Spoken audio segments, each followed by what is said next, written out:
Feliz Navidad te desea Yoliméico.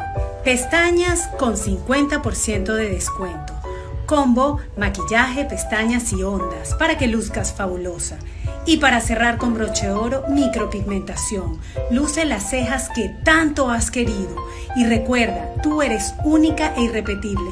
Te lo mereces, ¿para qué esperar más? Así que ya sabes, comunícate con nosotros y agenda tu cita. Trabajamos esta semana hasta las 10 de la noche y hasta las 9 de la noche en Yoliméico. Te esperamos, Policentro Pasaje París.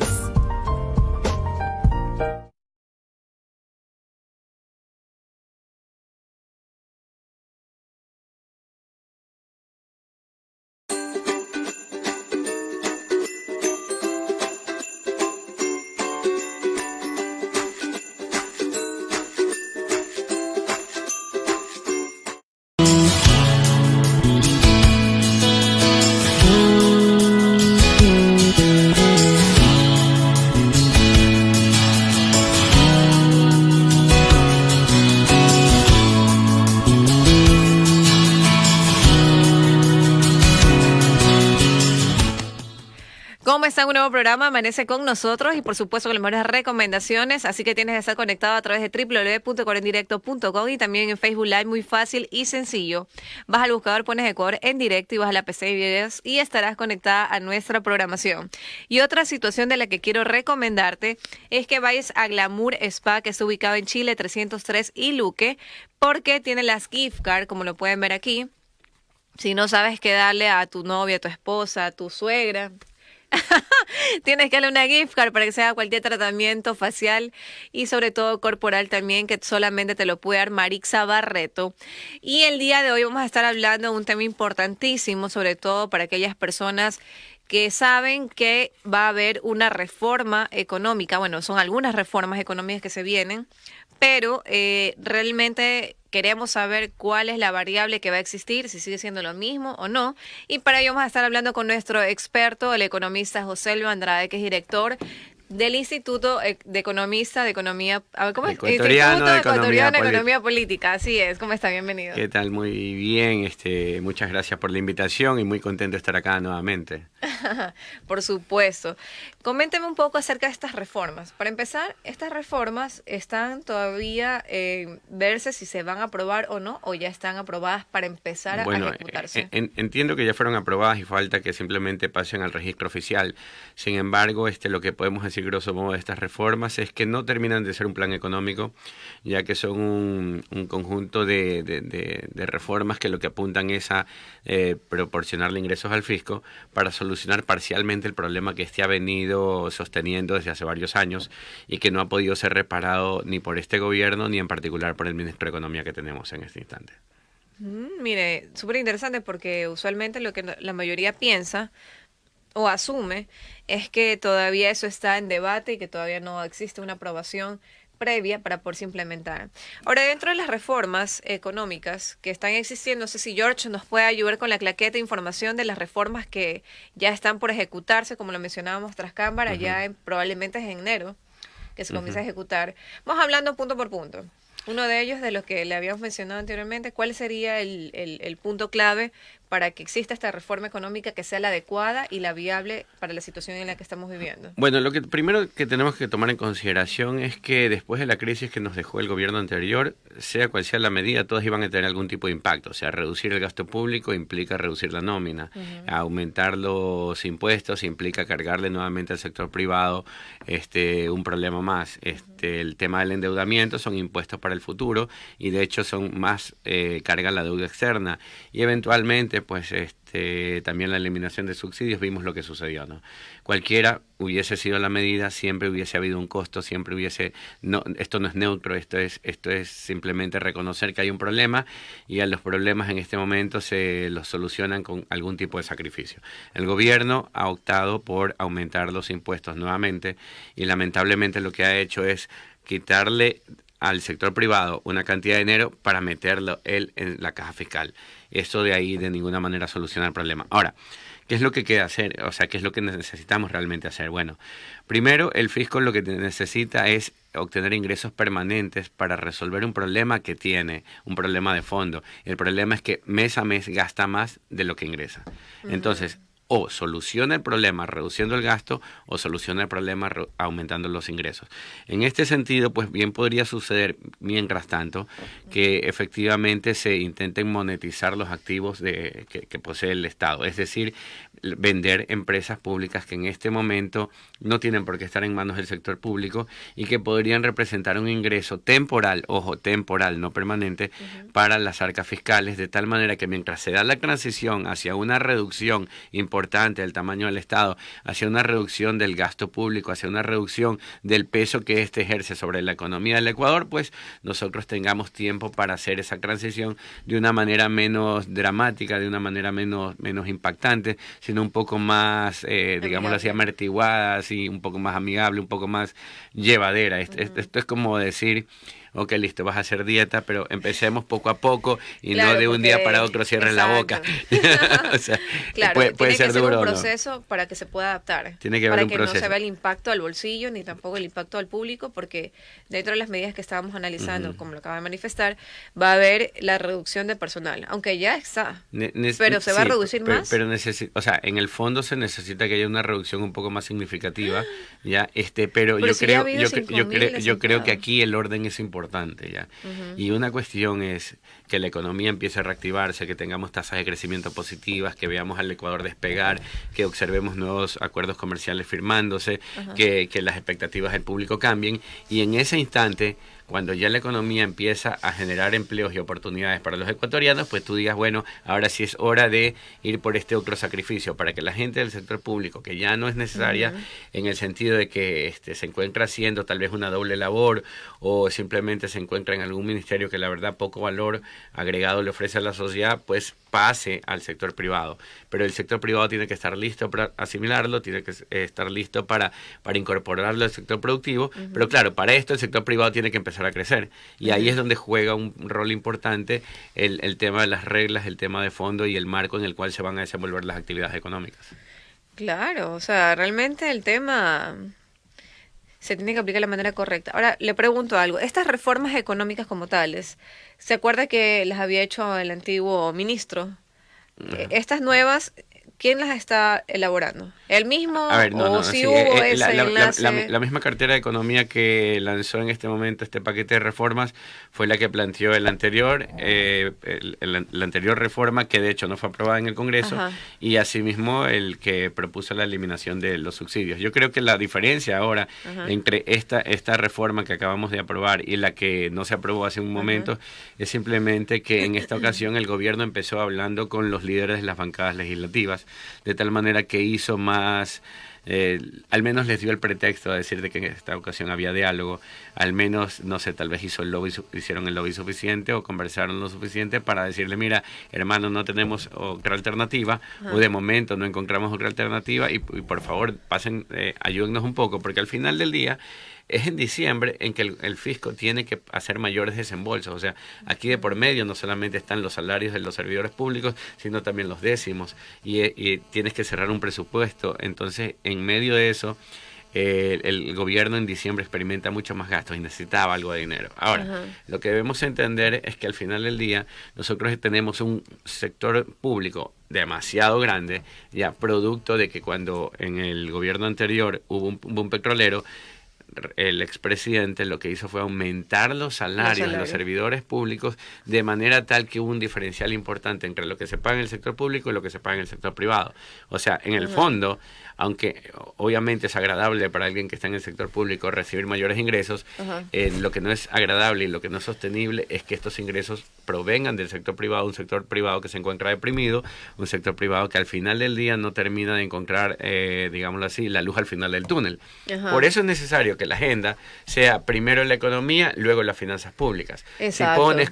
Si pones adelante las finanzas públicas, esto es como poner la carreta delante de los caballos. O sea, tú lo que tienes que hacer es entender que las cosas no funcionan así, que si nos dirigíamos hacia acá, pues tenemos que orientar un poco digámoslo así, las medidas que se están tomando, y proponer un programa consistente. O sea, si bien el próximo año es un año problemático, de hecho, porque es un año político, es el año en que se van a dar muchas promesas, debería aprovechar este gobierno, que ya está de salida, el hecho de que supuestamente no va a participar electoralmente, de que Lenín Moreno supuestamente no va a participar. Entonces, como dice que no va a participar, pues que de una vez plantea al Ecuador un programa económico coherente que ponga, como te digo, en primer lugar a la economía, luego a las finanzas públicas, y de esta manera va a solucionar el problema de la familia ecuatoriana, de la creación de plazas de trabajo, del sector privado y finalmente el problema de las finanzas públicas.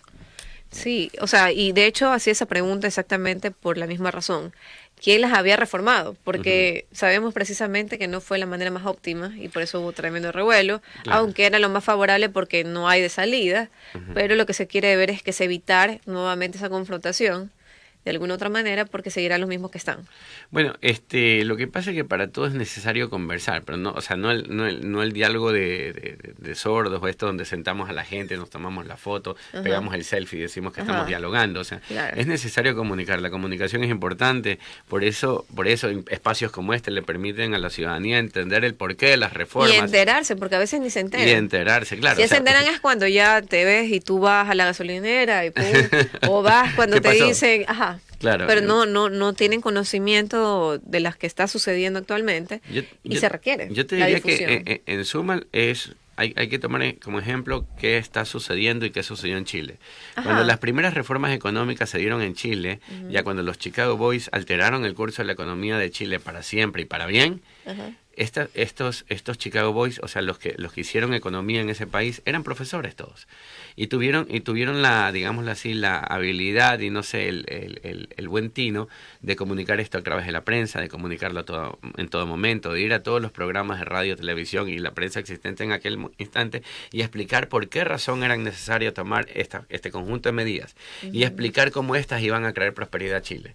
Lamentablemente, con el paso del tiempo, si bien una vez que se implantaron estas reformas y comenzaron a dar lugar a tasas de crecimiento sostenibles y a cambiar la economía de Chile para siempre, se dejó de explicar el por qué debían seguir siendo sostenidas, porque a veces la gente no entiende, así como por ejemplo que en 1999 nosotros tuvimos una crisis y se adoptó la dolarización. Hay muchachos que hoy por hoy tienen 20 años y no han conocido otra moneda y también deben entender por qué la dolarización ha sido positiva para el Ecuador y les ha permitido a ellos vivir un poco mejor que lo que vivimos los ecuatorianos antes de ese tiempo. Claro, que seas maravillas con el sucre, ¿se acuerdan? Claro, Dios mío, peripecia.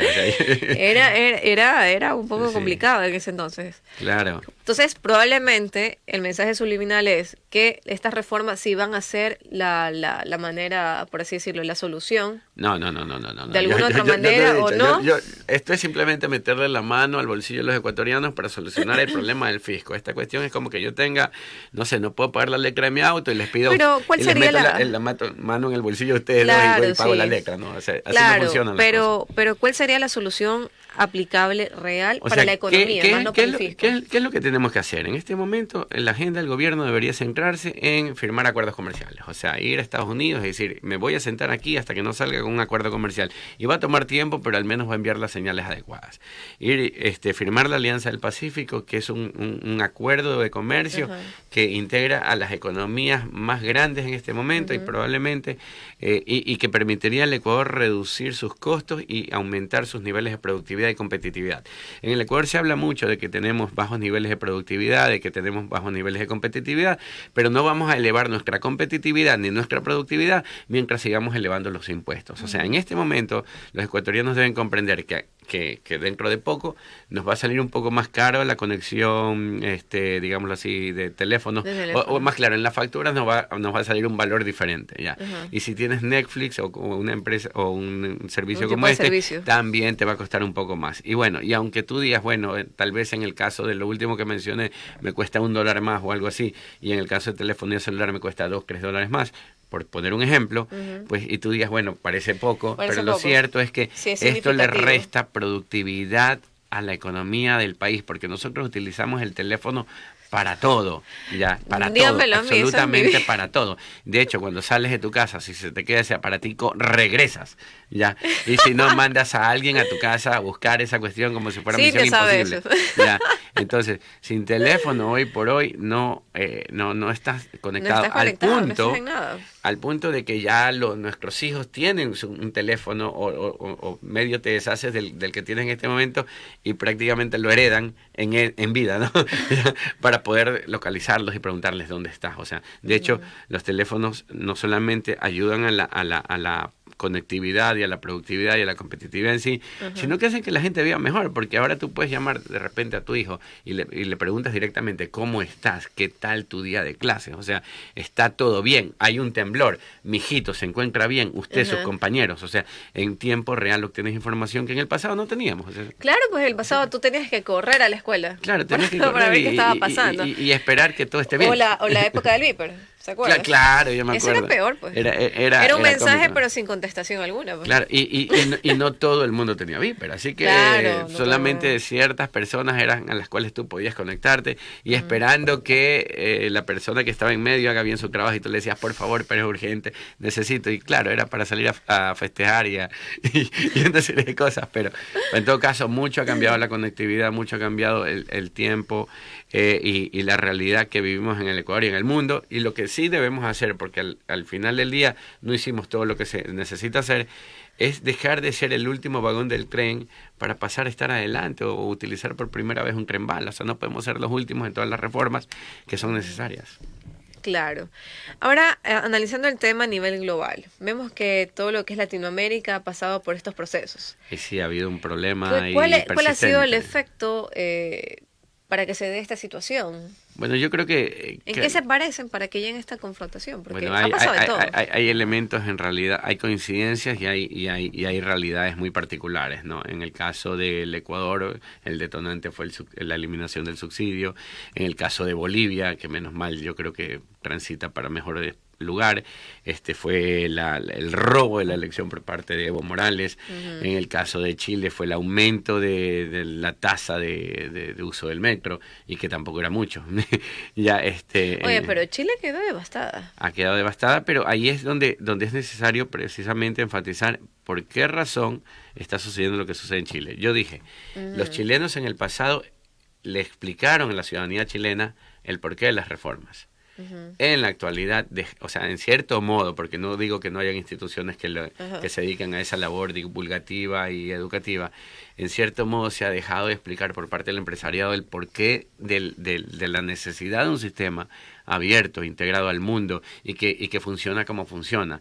Me parece que lamentablemente a los chilenos no se les ha dicho que ellos están mejor que sus vecinos. O sea, uno puede compararse, digámoslo así, con uno mismo y con el resto. De hecho, te voy a poner un ejemplo que funciona conmigo. El otro día viene un amigo y me dice, José, lo te veo flaco. Y yo le digo, bueno, flaco con respecto a mi hermano, porque gordo sigo estando cuando me comparo con el resto. O sea, el tema es que comparado con el resto, qué pena, pero comparado conmigo, bueno, sí he perdido unas libras. Entonces, bien, ¿eso qué quiere decir? Está bien, pues. Bueno, está bien, pero todavía necesito seguir bajando porque el resto no está tan fornido como uno, ¿no? Entonces, ¿qué es lo que sucede? En el caso de los chilenos están mejor hoy con respecto a los países vecinos, claro, pero ellos no lo notan. Exacto, o sea, yo no entendía el porqué principal de Chile, que se conmocionó demasiado. Bueno, ahí pero están mejor que otros países en relación a Ecuador, Perú, a cualquier Bolivia. país de América Latina. Ellos han estado mejor, han tenido mayor Exacto. estabilidad, han tenido tasas de crecimiento, están mejor educados, tienen acceso a un montón de cosas que nosotros no tenemos acceso, y con la calidad que se tiene. De hecho, el metro de Chile era probablemente mejor que el metro de Londres. O sea, ese era el nivel de prosperidad que estaban gozando los chilenos. Yo he estado en Chile al menos 2 ocasiones en estos 2 últimos años, y Chile es hermoso. O sea, Chile es fantástico. Tú puedes ver, es la ciudad, es la sociedad en la que mejor están integrados los venezolanos. O sea, toca a los venezolanos, los encuentras en la calle, en los semáforos, con una maletita, ya los encuentras trabajando y farreando junto a ti. O sea, y es como tiene que ser. O sea, no, tú los encuentras no encontrar esa división. Los encuentras cenando y almorzando en lugares, digámoslo así, de muy alto valor. ¿Y qué ha sucedido? Han sido asimilados por una sociedad que crece. Ahora, también aquí está el papel de las ideas, y el papel de las ideas es sumamente importante. Por ejemplo, lamentablemente a la sociedad chilena se le ha contado que ese modelo bajo el que viven, que ese sistema de economía abierta bajo el que viven, es un sistema que genera desigualdades, que es los peores del mundo, que es el culpable del calentamiento global, o sea, que vamos a morir en 30 años, o sea, y que todo lo malo es culpa de eso y del gobierno norteamericano. Entonces, durante 30 años la educación ha sido secuestrada por los socialistas de todos los tiempos, porque recién ahora en la última década son los socialistas del siglo XXI, pero han sido secuestrados por el socialismo de todos los tiempos, y estos socialistas le han explicado a la sociedad chilena y a los jóvenes chilenos que ellos están mal. Claro, y no es algo así. Y no lamentablemente es así. El problema que se genera, no solamente aquí, sino en cualquier parte del mundo, es que si las personas no conocen algo y comienzan a divulgar lo que le dijo el vecino, el tendero, quien sea, es una desinformación. Mira, que ocasiona ese caos. Claro, y mira, por ejemplo, si bien había un problema de fondo, por ejemplo, cuando Hitler, ya, o mejor dicho, cuando el nacionalsocialismo, me fui muy atrás, ya, en 1932 la sociedad más educada del mundo era la sociedad alemana, 1932, y sin embargo esa sociedad tan educada comió cuento y sucumbió a las ideas nacionalsocialistas que le decían al alemán que la culpa de sus problemas era la existencia de los judíos. O sea, los mitos son fácilmente divulgables.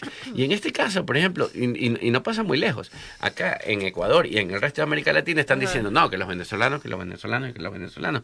Y no se entiende que la incorporación de capital humano y de recursos humanos en una sociedad es benéfica y le ha sido beneficiosa a todo el mundo. Estados Unidos es un ejemplo de cómo la migración incorpora una serie de habilidades que permiten a esta sociedad seguir adelante. O sea, en este mismo momento, yo te diría que el trabajo de los ecuatorianos en mucho depende de la incorporación de los venezolanos existentes.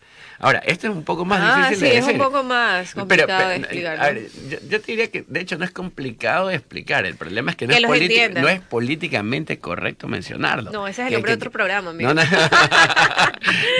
Ese es un nombre de un programa. Lo que pasa, a ver, te lo voy a decir así en frío ya. A ver, ya. En frío. Supongamos que tú necesitas 3 colaboradores en una empresa. Necesitas 3 sí o sí. Pero el salario del ecuatoriano es de $400 para redondear, ¿ya? Y tú tienes 1.100. Entonces tú con 1.100 no puedes contratar 3 de 400, porque 3 de 400 son 1.200. 1.200, claro. 1.200. Pero tú tienes 2 de 400 y le dices, viene un venezolano y te dice, por favor, deme empleo. Y tú le dices, no puedo contratar. Entonces te contrato por los 300. De tal manera que la empresa... Ojo, por eso dije que no era políticamente correcto mencionarlo. La empresa logra contratar a las 3 personas con las cuales sigue operando, con lo cual puede seguir operando y vende y subsiste. ¿Ya? En el caso contrario de no poder incorporar al tercero, pues tiene que cerrar. Porque necesita, no sé, el uno vende, el otro produce y no sé, y el otro está haciendo la administración. Entonces necesitas a los 3. Ya, pero si no logras contratar a los 3, la empresa tarde o temprano tiene que cerrar. Y aunque esto no se puede o no se dice normalmente frente a micrófonos, esa disminución en el costo laboral que ha resultado de la incorporación de venezolanos a la fuerza laboral ecuatoriana le ha permitido a esta economía subsistir en estos tiempos de crisis. Y eso es algo que no se ve. Dirán, no, pero estás haciendo apología del no pago adecuado de las personas. Pero lo que pasa es que la legislación pasa por un lado y la realidad pasa por otra. Claro. O mejor dicho, la realidad pasa por aquí y la legislación debería ajustarse. Sí, pero y no lo que es pasa es que la legislación es la lista de Papá Noel. O sea, en la legislación y en la Constitución dicen que nosotros tenemos derecho a la felicidad y a vivir uno con el universo y todo ese tipo de cosas. Entonces, pero pues realmente no se da de pero esa eso manera. no se da. Aplica Y de hecho, de correcta. intentarse aplicar, podría irnos peor. Ese es el detalle. Claro, o sea, porque si tú le impones no es todos coherente. esos costos al empresariado ecuatoriano, pues la empresa termina de colapsar.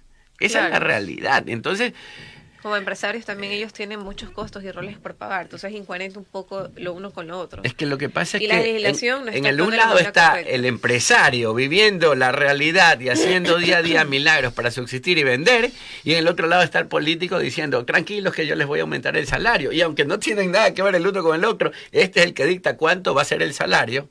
Ya, Y tiene que que se aplicarse, va a pagar acá. que se va a pagar acá, es verdad. Claro, este promete mucho y este gana la elección y luego viene acá y se carga. Al final lo que sucede en el sector productivo es que tú no contratas, Ajá. ¿ya? O reduces personal, y entonces esta promesa, la del político, explica el desempleo. El desempleo. Exacto. Esa Esa es la realidad. Esa es la realidad. De verdad que no lo pude haber explicado mejor. Así que le agradezco muchísimo al economista José Lo Andrade, experto en temas de economía política pública. Así que le agradezco muchísimo por habernos acompañado. Yo te agradezco a ti. Y a todas las personas que están viendo, le damos un saludo para Alex Campoverde Valdés, que está conectadísimo, mi primo. También para Javier González Saavedra. Un saludo para todos los de la prefectura. También para Gisela Requena, que nos está viendo desde España. Para Roberto Sánchez, para Guillermo Flores y para todas las personas que siguen conectadísimas. Hagan sus preguntas en vivo y no se pueden perder porque dentro de poco tenemos otro tema también interesante, como lo mencionamos desde el inicio de la programación, junto a nuestro invitado José Lo Andrade. Ya regresamos.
Feliz Navidad te desea Yoliméico.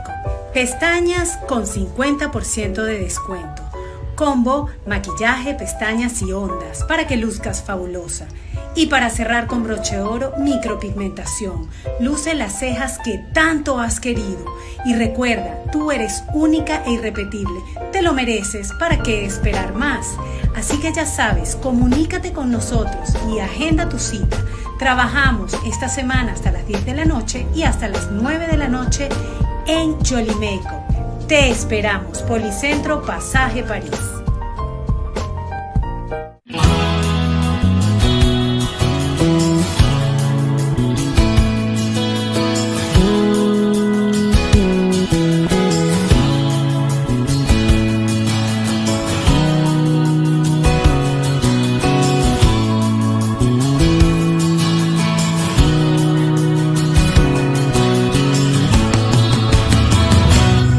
Amanece con nosotros es el programa que se transmite de lunes a viernes de 9 a 10 de la mañana y su conductora es Berenice Valdés. Varios temas importantes para la familia ecuatoriana son tratados en este tema.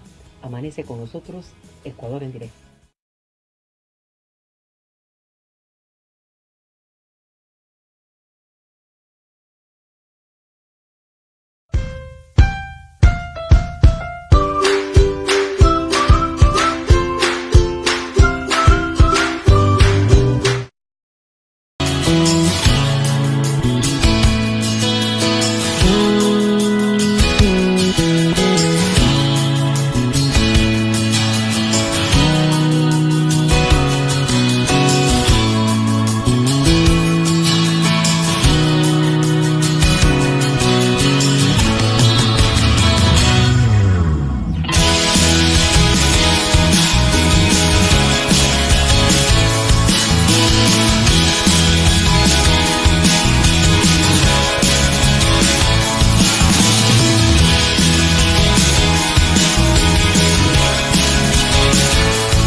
Regresando a ese brevísimo corte comercial, como lo habíamos anunciado en el bloque anterior, vamos a tener un nuevo tema junto al experto en temas de medio ambiente. Para ello hemos invitado al ingeniero Javier Salgado, que es director de la Organización Medio Ambiente Sustentable de Guayaquil, para poder tratar este tema de la urgencia climática sin una respuesta firme en la COP25. ¿Cómo está? Bienvenido. Buenos días a todos los que nos ven a través de las redes sociales del programa Amanece con nosotros. Sí es importante la urgencia climática sin respuesta firme en la COP25. Así es. Para ello le vamos a dar saludo a las personas que se siguen conectando con nosotros. Un saludo para Joao Viteri, que nos está viendo desde Estados Unidos. También para José Luis Calderón, que nos está viendo, nuestro colega también, para tratar este tema tan importante. Le hacemos la invitación a todos ustedes para que hagan sus preguntas en vivo. En referente a este tema, por ejemplo, se menciona que la urgencia climática es necesaria, ¿no?, por toda la situación que se está viviendo, pero sobre todo, ¿cuál es el trasfondo de este tema en particular? Bueno, este es un llamado de alerta a los países mundiales. En este caso voy a poner dos ejemplos, Estados Unidos y China, que son los que tienen mayor cantidad de población, tienen mayor cantidad de empresas en temas comerciales, en temas de transnacionales, metalúrgicos, petroleras, minas, entre otras cosas. Ellos, haciendo un eco de lo que están haciendo y lo que pueden hacer, pues le han dado la espalda en esta cumbre. Y nosotros, los ambientalistas, en conjunto con varias organizaciones que vienen trabajando directamente en temas de conservación de especies, de remediación de ríos, de siembra de árboles, hacemos un llamado de alerta de lo que está pasando con los poderes políticos y las grandes potencias. Las transnacionales y las empresas saben que tienen un compromiso para reducir las emisiones de carbono, según lo que se indicó en París, la última cumbre que hubo en París, ¿no? ¿Qué fue esta cumbre donde participaron 158 países que dijeron que iban a reducir las emisiones de CO2 y de carbono, que iban a tratar de que este carbono sea un carbono neutro y empezaran a construir esa huella ecológica? Cuando llamo huella ecológica, llamo al fundamento de que los pasivos ambientales, los pasivos que están abandonados y olvidados y contaminados, pasen a un proceso de remediación ambiental. Y eso es lo que no se está haciendo en temas de calidad de aire, en temas de remediación de agua, en temas también de remediación de los suelos. Entonces, en Latinoamérica y el Caribe, que son países importantes, que tienen mucha biodiversidad, tenemos un grave ejemplo que es la Amazonía, que es el pulmón del mundo. Se tienen que hacer políticas públicas que vayan enmarcadas a proteger estas áreas que tenemos que conservar. Claro. Porque si nosotros matamos... Para que no comiencen a explotarse, para que no comience a degradarse, porque en un momento los altos grados, niveles de temperatura que ya existen, casualmente en la ciudad de Guayaquil el día de ayer sufrimos un alto grado de temperatura. Estuvimos a 35. Y el calor de los automotores, el calor de las industrias, nos hace a nosotros también deshidratarnos. Nosotros tenemos que hidratarnos en estos días que se genera mayor cantidad de altos grados de temperatura, y es ahí la responsabilidad local, los municipios, los gobiernos, el Ministerio del Ambiente comiencen a hacer una masiva campaña de reforestación. Es más, nosotros ya estamos enmarcando que en el 2020 vamos a hacer una campaña, una masificación de arbolización en Guayaquil.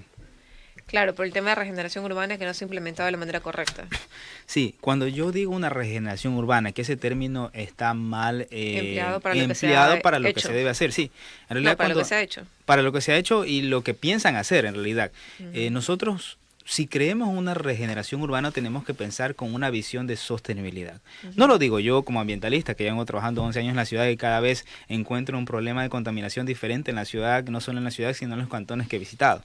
Sino que más allá de palabras se fundamentan en los hechos contundentes hacia el medio ambiente. Si la gente necesita tener más espacios verdes o más áreas arborizadas para poder hacer el equilibrio del medio ambiente, pues tenemos que darle eso a la gente. Lo que decía el presidente francés, Macron, cuando comenzó a liderar la voz de protesta sobre la alerta climática.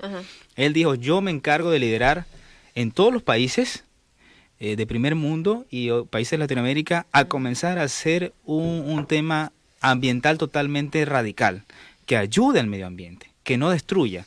Y eso se enfatiza no solamente para el presidente Macron, que tiene una visión de centro. O sea, lo hablo para todos los países.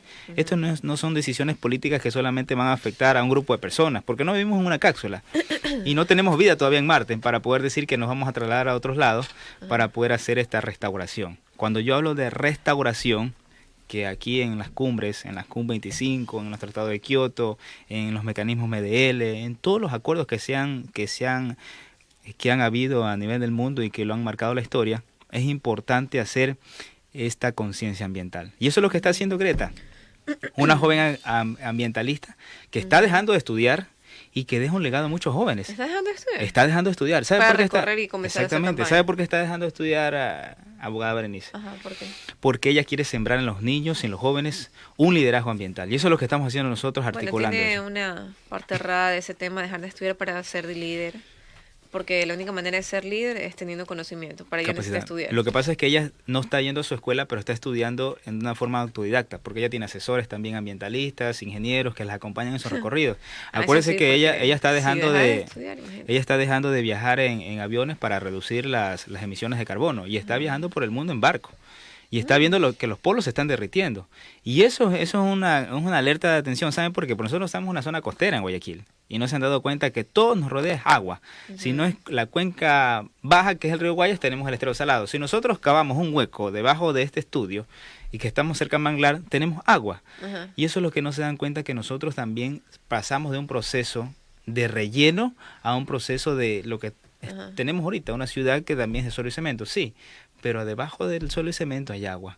Y eso es importante, que cada vez, a través del derretimiento de los polos, sube el agua. Y si nosotros en algún momento no dragamos el río Guayas, vamos a sufrir dentro de 10 Ese años. tema del dragado del río Guayas, eso quedó Quedó fue un estático. boom y ahí quedó y ya está. Sí, casualmente No se yo... aplicó de la manera Exactamente. correcta. Hace unos periodos atrás yo estuve en la prefectura del Guayas, valgo, lo digo porque es un conocimiento público. Nosotros lideramos este proyecto de poder hacer el tratamiento, de sacar todo este relleno y llevarlo a Durán, para que estas zonas como 5 de junio, como cooperativas que están aledañas al sector, pero que son cooperativas que aún no tienen asentamientos irregulares, que son casas improvisadas. Pero sí hay asentamientos. Claro, hay muchos asentamientos, Hay muchos sí, pero el asentamientos. relleno le servía para compactar el suelo. El relleno del islote del Palmar, de todo lo que se iba a sacar el material orgánico, de sedimentos de palizadas de otros ríos que vienen hacia nuestra cuenca baja, iba a servir y servirá si en un momento el actual prefecto Carlos Luis Morales toma conciencia y radicalmente se tiene que hacer el dragado. O sea, Debería tener una buena sí. asesoría a nivel de medio ambiente. Sí, exactamente. No vemos Porque mucho. O se sea, requiere el tema de la regeneración urbana, el tema de los dragados, el tema de limpieza profunda o el proceso de la limpieza de aguas servidas. por supuesto, sí. Que Sí, está eso es otra súper nota. contaminada. O Esa sea, es otra hay noticia. muchas cosas a nivel de Temas ambientales. temas ambientales que están al aire. Pero ¿por qué pasa esto? No hay Lo que personas pasa, capacitadas dentro del gobierno. sí, de pronto pueden haber personas capacitadas. Lo que pasa es que falta la voluntad política y la inversión hacia un punto fijo. Lo que queremos es que el medio ambiente se recupere. Pero si nosotros no generamos esa recuperación, vamos a tener niños gravemente enfermos por enfermedades gastrointestinales, respiratorias. Porque si usted va, si usted va y me sí. acompaña en los recorridos, y le invito a un sector que se llama el Estero Mogollón, que es un ¿Dónde es sector, eso? ese es el sector por el sur de Guayaquil, por el lado de la 29, la 28, por el puente de la G. Este es un estero totalmente contaminado. Usted se va y va a ver un ambiente depresivo, no solamente porque hay personas que consumen este tema de la droga, el H, sino porque hay delincuencia, hay contaminación orgánica, inorgánica, usted ve todo el estero lleno de fundas de basura, se va a ver un ambiente tétrico. Ajá. Pero ese es el Guayaquil que nosotros estamos descubriendo, el que le estamos llevando el alerta a las autoridades. Entonces es ahí el trabajo donde se debe hacer. Por eso es que las políticas públicas en territorio tienen que embarcarse hacia las comisiones que existen, como la Comisión de Biodiversidad, que está en la Asamblea, pero que actualmente está como una canción de la cantante colombiana, Shakira, ciega, sorda y muda, porque no hacen nada. Esa comisión no se ha visto absolutamente que ha hecho algo por el medio ambiente. No se ha visto políticas que vayan marcadas en la educación ambiental en los niños, como una política de Lo Estado. que pasa es que se crea planes de política pública, pero no se gestiona para ejecutarlo de la manera viable, ya sea por falta de presupuesto o por falta de implementación adecuada para lo que se requiere. Yo le hablo un caso muy específico y es una anécdota que yo tuve con un asesor chileno y colombiano, Antonio Mocus. No sé si recuerda, fue asesor de varias de la alcaldía de Bogotá. De la alcaldía de Él Bogotá. decía que nosotros tenemos que que pasar esa línea, esa barrera que nos impide a veces hacer las cosas como ciudadanos. Nosotros podemos empoderarnos del tema ambiental sin necesidad de estar en un cargo público. Nosotros podemos llamar la alerta al Estado de lo que no está haciendo y ellos lo cumplen. Porque eso es lo que nosotros hemos hecho con Medio Ambiente Sustentable. Medio Ambiente Sustentable es una organización que nació de la nada, pero esta organización ha llevado el eco en temas fundamentales en recuperación del estero salado, en temas de arbolización y en temas de educación ambiental. Pero lo importante acá es pasar esa barrera, que es invisible en realidad, porque no solamente depende del sistema burocrático, sino depende de nosotros, los ciudadanos.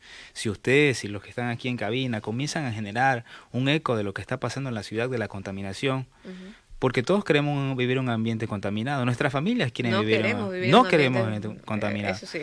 Si nuestras Porque familias... queremos vivir un ambiente contaminado, no ¿qué queremos. estamos hablando? Pues? Si nuestras familias más adelante se van a perjudicar por la gran polución que existe en la ciudad de Guayaquil, por la gran cantidad de CO2, es un grave daño. Hablando de ese tema en particular, ¿qué se está haciendo? Porque se supone que existen sanciones que regula a través del ATM en que estos vehículos, por ejemplo... buses o precios escolares. No, las metrovías, los alimentadores, la misma metrovía. Transportación rápida. Contaminan más que el resto. Sí. Y hay carros viejísimos también súper contaminantes Sí. que no les dicen nada. Casualmente, si Entonces, usted... cuando matriculan los vehículos, ¿qué es lo que hacen? pasan desapercibidos por encima de las autoridades y las autoridades no ejercen el control y no hay asambleístas con control y los concejales no los vemos. Acuérdense que los concejales que tenemos la mayoría son de la tienda de la alcaldesa. Ajá. Eso es lo que no se debe hacer y ahora lo que deben especificar es bueno, valga la redundancia y debido a estos temas, ya se viene un ámbito electoral donde vamos a darnos cuenta. Ah, no, pues en toda época de elecciones todo es creíble. Todo es creíble, todo es creíble. Todo Van es a salir, creíble, todos sí. son superhéroes. Van a salir. Todos son diplomáticos. Todos son porque- ambientalistas. No tanto por ambientalistas, sino que te hacen promesas, pero que realmente no van acordes a su perfil, de acuerdo a la trayectoria política que van llevando, porque para ser político no es que haces de la noche a la mañana, lo Claro. ponen a dedo y ya está. Sí. Se hace un proceso para que se hace conocido y luego para que pueda implementarse para llegar de manera correcta, ¿no? Sí, bueno, eso es un punto Pero, importante. bueno, ya vienen las nuevas elecciones, para ello vamos a estar abordando cada uno con su perfil académico y ver cuáles son sus propuestas adecuadas y correctas. Y como decía en la entrevista anterior, políticamente correcto, que ese es un programa muy conocido, pero para ello hay que conocer realmente las propuestas claras, definitivamente, acerca de muchos temas en particular que conllevan a una sociedad integral, ¿no? Que tengamos un medio ambiente realmente sustentable, que no está sucediendo, pero que como ya lo hemos manifestado, porque es un tema boom que se ha dado últimamente, entre ellos la mayoría de los diarios, entre como ellos El Expreso, se manifiesta este tema importantísimo que se requiere ya poner una solución inmediata. Sí, lo importante es que los medios de comunicación, así como ustedes y con los medios nacionales impresos, se hagan eco de esta responsabilidad que tienen, informar. Informar y que la información sea objetiva. Y verás, si hay municipios o prefecturas o gobiernos que no están haciendo nada por el medio ambiente, pues denunciarlos y publicarlos. Yo creo que eso es fundamental del periodista. El periodista nunca debe perder esa visión por el cual se formó. Esa visión de ser objetivo. Claro que no está, hablamos de un tema utópico a veces, porque a veces hay periodistas que están encasinados si no es un partido político o con una empresa privada, o si no, y eso es lo lamentable. Pero para eso estamos nosotros, que somos veedores y observadores de lo que pasa. Algo fundamental que quiero para resaltar la entrevista es que nosotros en Guayaquil necesitamos tener monitores de calidad de aire, que en su tiempo la alcaldía anterior, o sea, el anterior alcalde, prometió 8 monitores en la ciudad de Guayaquil, solamente cumplió con uno que está en la vía La Costa para medir el CO2, el carbono. Ajá. Este está por una institución educativa vía La Costa, solamente uno inauguró. Y esos ¿Es el que está ubicado ahí? por un instituto de ICAE, algo así. Pero queda pasando las organizaciones. Ahora lo lamentable es que de esos 8 solamente uno se cumplió. Y nosotros enfatizamos que eso es necesario, porque cuando de aquí a mañana nosotros a través de la universidad privada, que lo vamos a hacer un estudio del aire, de la polución que existe en Guayaquil, porque ya la universidad donde estoy haciendo la maestría ya lo hizo en Quito, donde descubrió que de una cantidad promedio se extendió a 200. Entonces cuando nosotros ya hagamos la investigación, que la vamos a hacer con varios técnicos cubanos de la Universidad Agraria, Vamos a resaltar cuánto está contaminado el aire en zonas o cascos comerciales de mayor tráfico, por ejemplo, Urdesa y 9 de octubre y centro de la ciudad. Cuando nosotros enviemos a ustedes los medios de comunicación, esto es una voz de alerta. Y ya nosotros hemos indicado al municipio de Guayaquil lo que deben hacer con el tema de la arbolización. Por eso es importante también sembrar muchos árboles. Por eso la universidad, el Tecnológico Espíritu Santo, que quiero felicitarlos, se ha comprometido en hacer una arbolización masiva en la ciudad de Guayaquil. Eso es lo importante, que las universidades se van uniendo, y por eso queremos hacer este llamado de atención para todos y todas. Así es, de verdad le agradezco muchísimo al ingeniero Javier Salgado por habernos acompañado y hablar acerca de esta problemática social que realmente es latente, esperando que obviamente se tomen las medidas adecuadas para crear una alternativa correcta y viable. Conmigo será hasta el día de mañana, así que esperando que todos ustedes pasen muy bien y los espero a las 9 a.m.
Feliz Navidad te desea Yoliméico.